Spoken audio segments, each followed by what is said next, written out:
కొంతమంది బంధువులు ఎలా ఉంటారంటే కావాలని గుచ్చి నుండి వెనకకు లాగే వాళ్ళు ఉంటారు. కొంతమంది అందరూ ఎలా ఉంటారు అంటే, కొన్నిసార్లు బంధువుల యొక్క తత్వం ఎలా ఉంటుందంటే నీకేదైతే లేదో దాన్నే గుచ్చి నేను బాధ పెట్టాలని ప్రయత్నం చేస్తారు. ఫర్ ఎగ్జాంపుల్, నీ కుమార్తెకు పెళ్లి అవ్వట్లేదు అనుకోండి, ప్రతిసారి అదే మాటను, ఇంకా అవ్వట్లేదండి, ఏమోనండి అందరికీ అయిపోతుంది, మీ కుమార్తె కావట్లేదు, ఇంకా అవదేమోనండి, లేకపోతే అదండి ఇదండి అని తెలుసు వాళ్ళకి ఆ మాట అంటే నువ్వు బాధపడతావని, అయినా అంటారు మరలా అదే అంటారు. ఉద్యోగం రాలేదా నీకు? ఉద్యోగం రాలేదండి, మొన్నే మా ఇంటి పక్క ఒక ఆయనకు వచ్చిందండి, మొన్నే మా ఇంటి ఎదురుకున్న ఒక ఆయనకు వచ్చిందండి. వీళ్ళు చూపు అంతా వాళ్ళ మీదే కానీ వారి జీవితాల గురించి ఆలోచించారు. ప్రతిసారి నీకు ఏదైతే లేదో దాన్నే నొక్కి నిన్ను బాధ పెట్టాలనే ప్రయత్నం చేస్తారు చాలా. ఉద్యోగం పోయిందా, ఆ నోట ఈ నోట వాళ్ళకి తెలిసిందంటే ఇంకా వాళ్ళకి పండగే.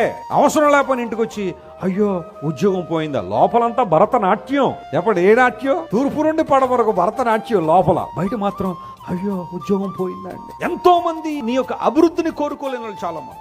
నువ్వు దీవెన పొందితే ఒక్కొక్క మెట్టు ఎక్కుతుంటే తట్టుకోలేని వాళ్ళు చాలా మంది ఉంటారు. నేను దేవుని సన్నిధిలో చేసే ప్రార్థన ఒకటి ఎప్పుడైనా వినండి. ఒక ప్రాక్టికల్ మ్యాన్ ఆఫ్ గాడ్గా చెప్తున్నాను. ప్రభువా, నువ్వు ఎవరిని ఎంతగా దీవించినా వారిని చూసి ఆనందపడే మనసు నాకు అమ్మ నువ్వు ప్రార్థన చేస్తాను. ఎప్పుడు ప్రార్థన చేస్తాను అలా. ఎవరిని చూసి అయినా మత్సరపడడం గాని, కుళ్ళుకోవడం గాని, లేదా వాళ్ళని చూసి ఇబ్బంది పడడం గాని అలాంటి వద్దు ప్రభు. ఇతరుల క్షేమాన్ని చూసినప్పుడు నేను ఆనందించాలా, సేవకుల క్షేమాన్ని చూస్తే ప్రాముఖ్యంగా నేను ఆనందించాలని దేవుని సన్నిధిలో ప్రార్థన చేస్తాను. That's what I do. ఎవరైనా దేవుని చేతిలో బలంగా వాడబడితే వారి కోసం ప్రార్థన చేస్తాను. అవకాశం ఉంటే సహకరిస్తాను. వాళ్ళు ఎంతో మందికి చేశాను అలా, అవన్నీ చెప్పుకోను కానీ ఎంతో మంది యవన బిడ్డలు దేవుని సేవకు వస్తే, అన్న దేవుని సేవ చేస్తున్నామంటే తమ్ముడా నీకేం కావాలో నేనున్నా చేసి పెడతా అని ఏదో సహాయం, మాట సహాయమో ఆర్థిక సహాయం, వాట్ ఎవర్ ఇట్ ఈస్ చేయాలా, వారిని ప్రోత్సహించాలని ఆలోచన. నువ్వు ఎప్పుడు కంగారు పడొద్దు, ఎవరో ఏదన్నారని బాధపడొద్దు.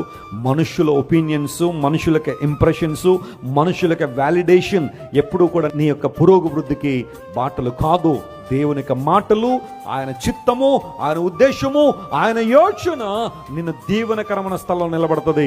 నమ్మిన వారి గట్టిగా చప్పట్లు కొట్టి దేవుని మహిమపరచండి. This is a wonderful time to praise God. He is the one who blesses you and takes away all the curse from your life.